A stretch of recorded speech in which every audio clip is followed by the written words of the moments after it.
Muito bem. Verso 14, capítulo 3, verso 14.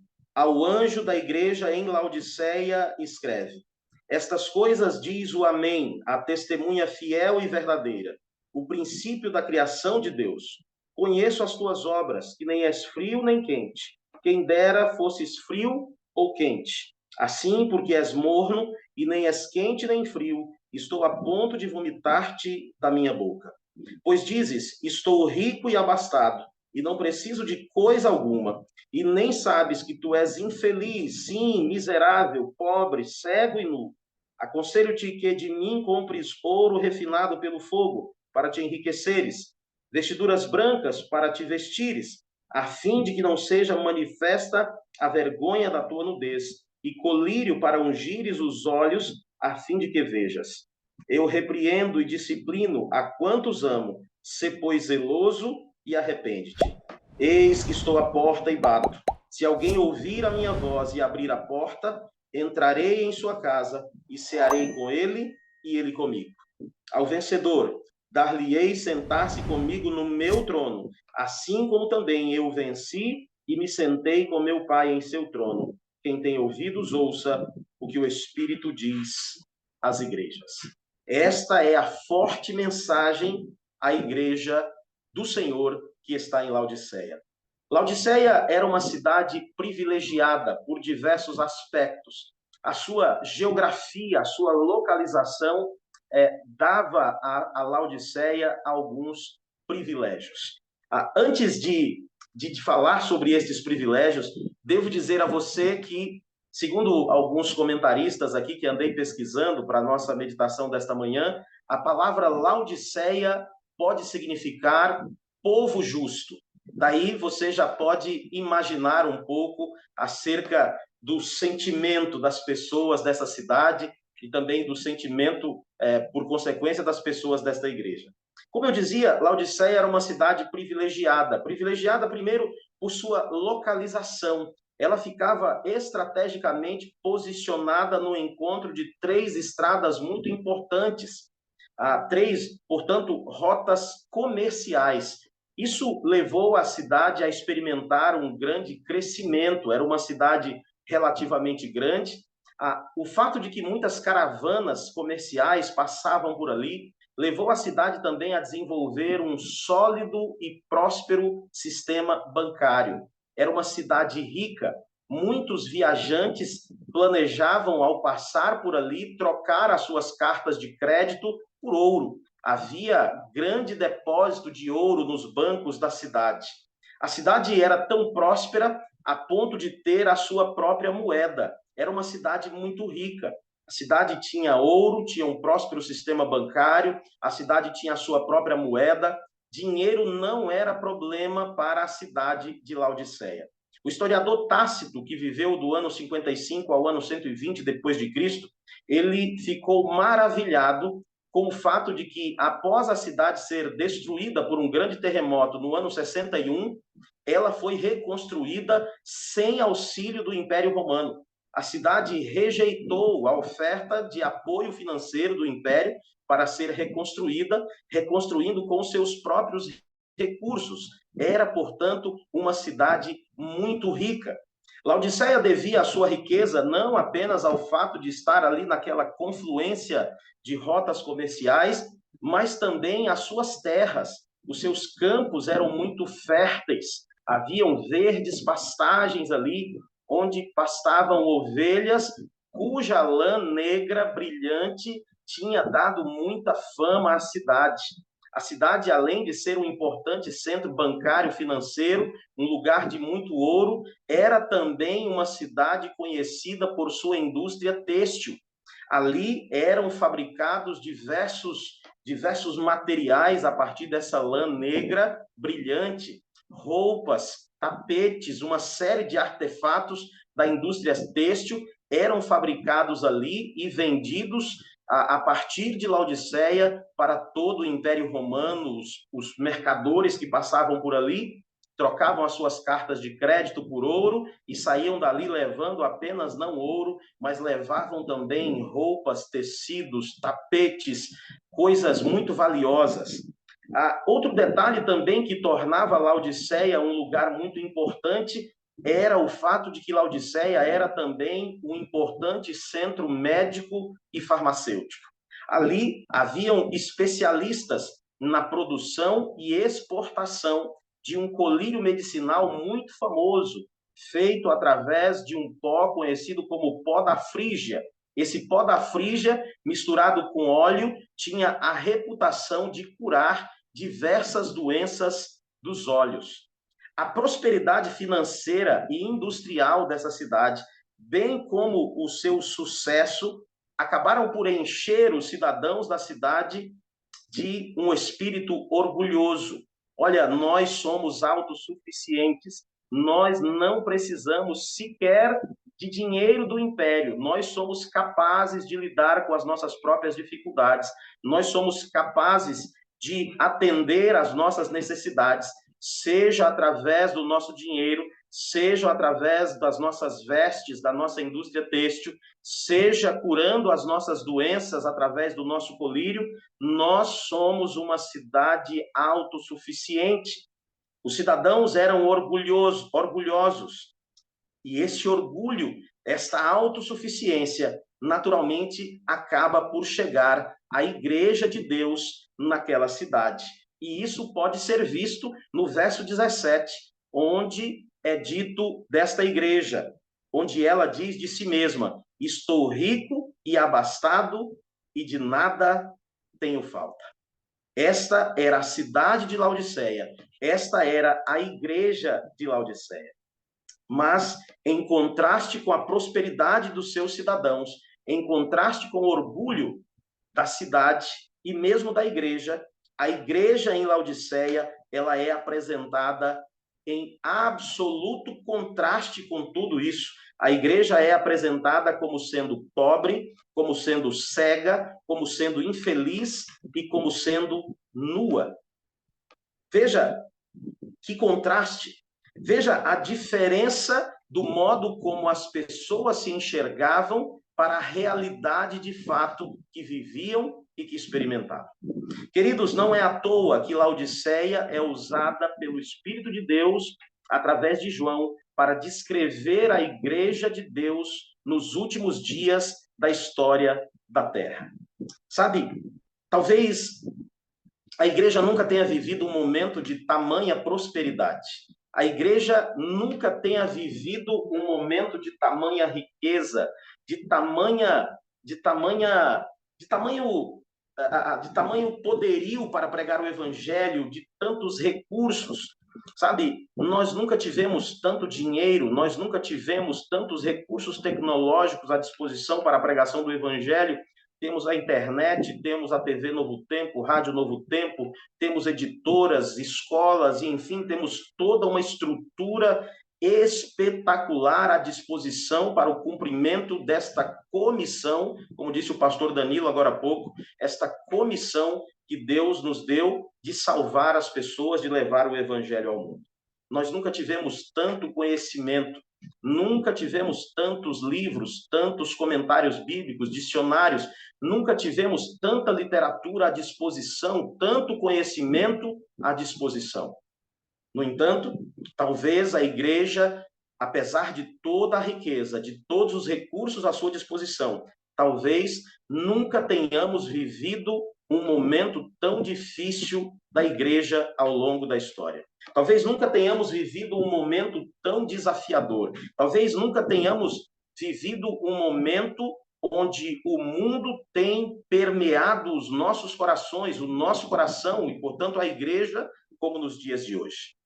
Sabe, a igreja em Laodiceia, a cidade de Laodiceia, era uma cidade rica, era uma cidade que tinha como curar as suas enfermidades, era uma cidade que tinha como se vestir, era uma cidade que tinha recursos para se reconstruir, os cidadãos eram orgulhosos, a igreja acabou se tornando também um reflexo dessa cidade, mas a mensagem de Deus para a igreja em Laodiceia é uma mensagem de repreensão, é uma mensagem de choque de realidade.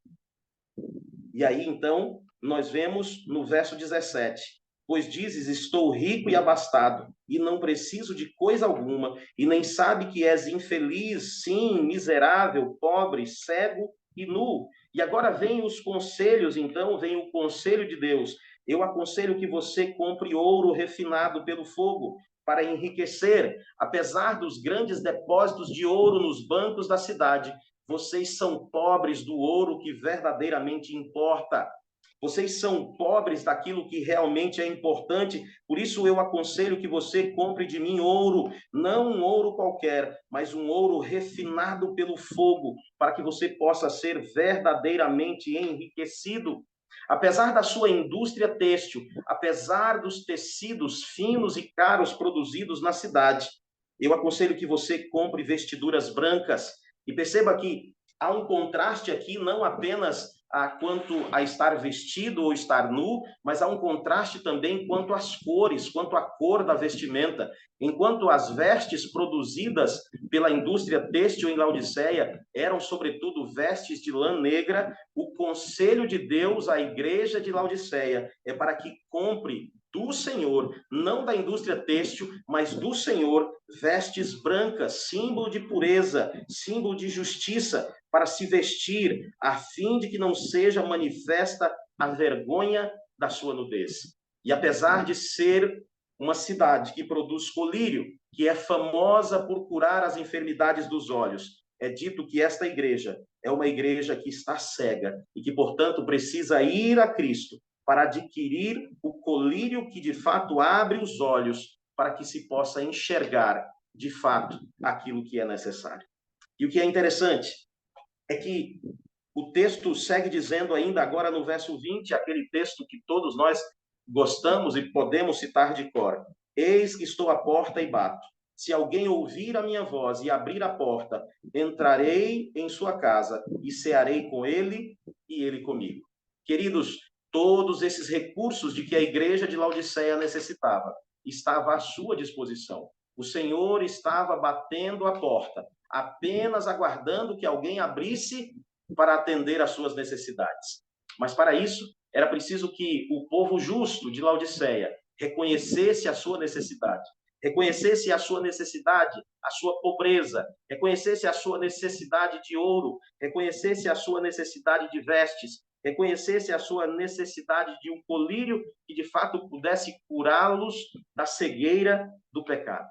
Sabe, nós não somos representados pela igreja de Laodiceia à toa. Como disse há pouco, nós também nunca estivemos tão ricos, talvez, aos nossos próprios olhos. Nunca tivemos tantos recursos, tanto conhecimento. Mas, apesar de tudo isso, a igreja, talvez, em contraste com toda essa riqueza, com todo o conhecimento, com todo o poderio que ela desfruta, talvez a igreja viva atualmente o momento de menor influência sobre a sociedade. E isso pode ser visto pelo fato de que não sofremos tanta oposição assim.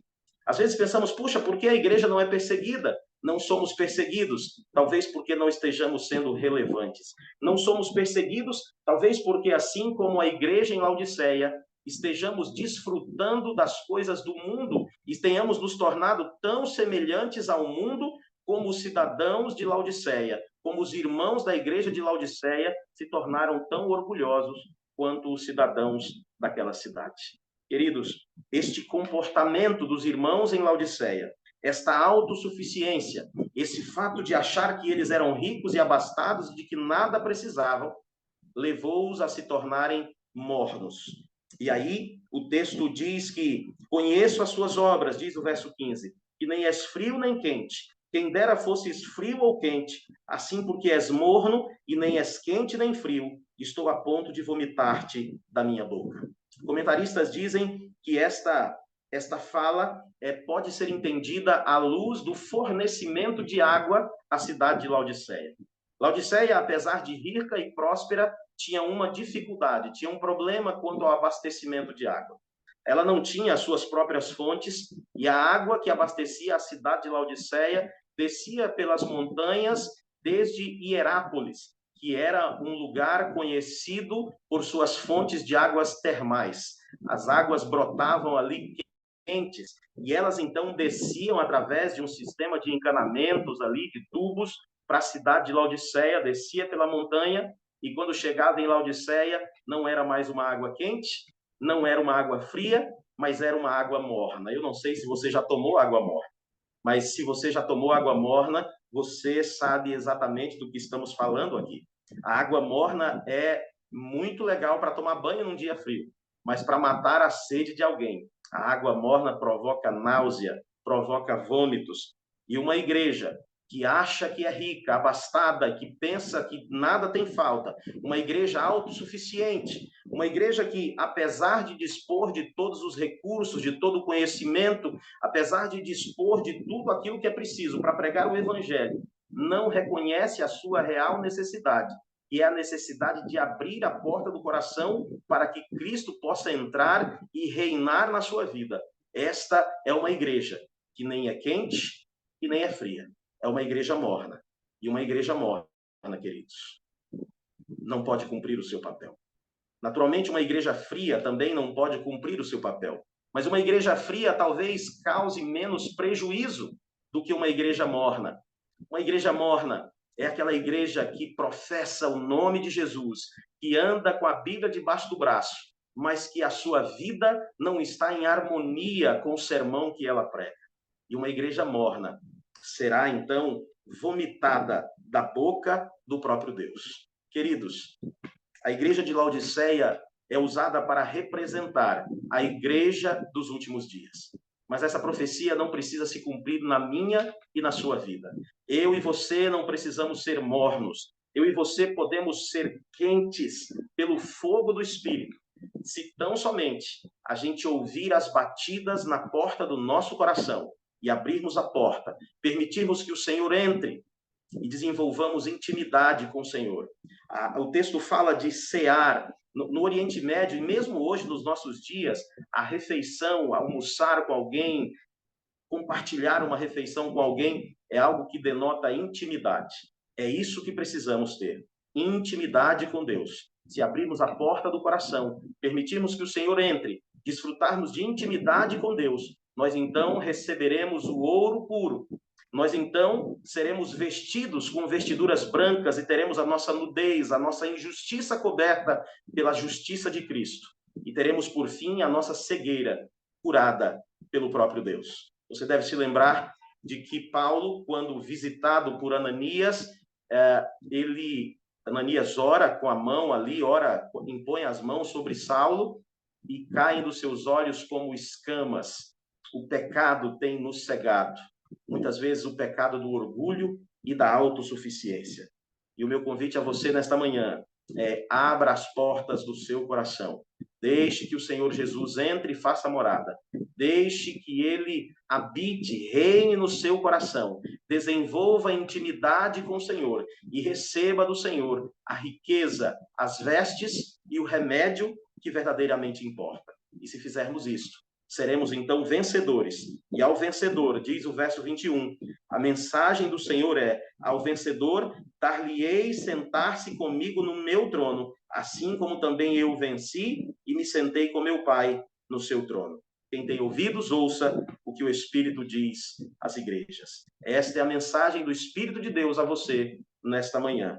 Você que deseja ser um vencedor, você que deseja ser verdadeiramente rico, você que deseja ter verdadeiramente a sua nudez coberta, você que deseja ser verdadeiramente curado da sua cegueira, ouça as batidas na porta do seu coração. Permita que o Senhor entre, desenvolva a intimidade com Ele, e você será um vencedor. E os vencedores não serão pessoas comuns. Os vencedores se assentarão no trono com o Senhor e reinarão com Ele por toda a eternidade. Deus abençoe você, Deus abençoe o seu dia, Deus abençoe a sua família, que o Senhor esteja com você em cada uma de suas atividades. E não deixe de abrir as portas do seu coração para que o Senhor entre. Ele é educado demais para arrombar a porta, para meter o pé na porta.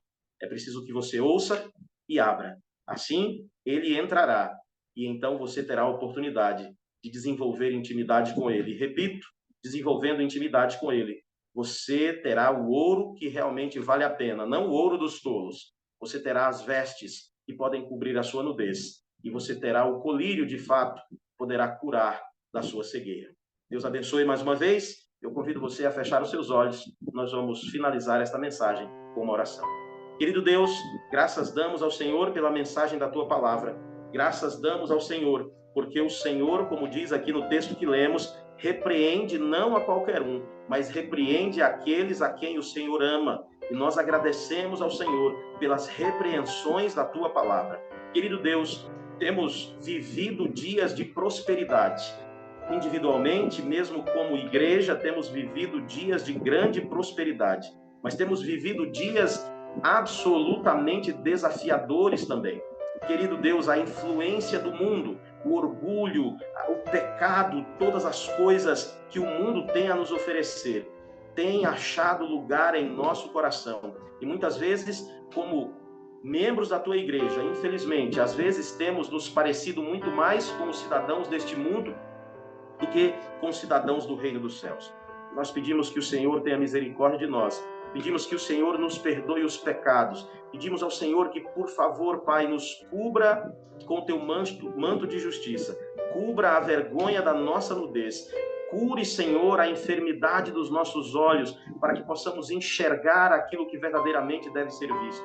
Por favor, Senhor, nos dê o ouro de verdade, a riqueza verdadeira da salvação e de uma vida em Cristo Jesus. Querido Deus, podemos ouvir as batidas do Senhor Jesus na porta do nosso coração, mas muitas vezes o orgulho, o pecado, a pecaminosidade nos impede de abrir a porta. Pedimos que o Senhor, que realiza em nós tanto o querer quanto o efetuar, nos dê poder, força para abrir a porta do nosso coração, permitir que o Senhor entre, habite em nosso coração, na nossa casa, permitir que o Senhor, então, desenvolva intimidade conosco.